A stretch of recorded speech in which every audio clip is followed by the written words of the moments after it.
dans le genre, je vais pas me faire des copains, mais qu'est-ce que ça m'a fait du bien.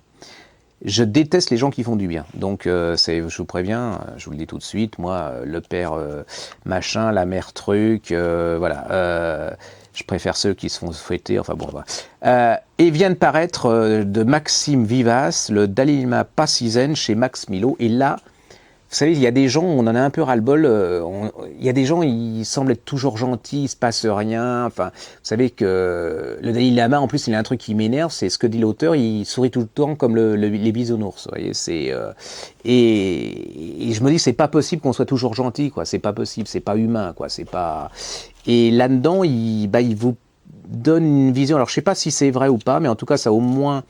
le truc d'ouvrir le débat, et il nous donne un portrait du Dalai Lama qui est pas si zen que ça, comme il dit, et il nous donne des exemples qui sont quand même assez inquiétants, qui nous décrit le Tibet, pas cette espèce de démocratie extraordinaire, mais comme quelque chose de très fermé, de très féodal. Il nous donne aussi Enfin, le Dalai Lama nous donne une espèce d'image de la démocratie, et les exemples qu'il donne de ça, c'est pas tellement un démocrate, quoi.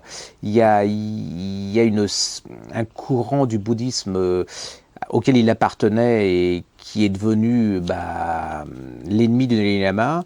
Et vous allez voir ce que va faire ce Dalai Lama contre ces gens qui... C'est vraiment très, très... Moi, ça m'a beaucoup, beaucoup dérangé, ce bouquin.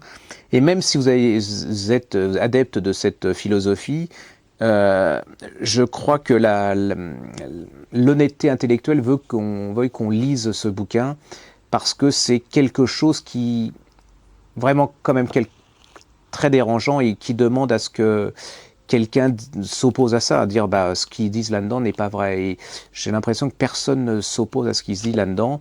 Ça s'appelle le Dalai Lama Passisen, c'est chez Max Vilo, chez Maxi Viva, et je crois que c'est un des documents chocs de l'année, ça, parce que ça va vraiment à l'encontre de toute cette espèce... Vous savez, l'auteur dit il est sourit comme les bisounours, et c'est vrai que pour moi le Dalai Lama c'est un peu les bisounours, vous savez, ce type qui sourit tout le temps, puis c'est un peu gênant quand tout le monde est d'accord sur un personnage, sur quelque chose, ça cache quelque chose pour moi, donc voilà, allez-y, et bon, je vais me faire des ennemis, hein, mais bon, c'est pas grave.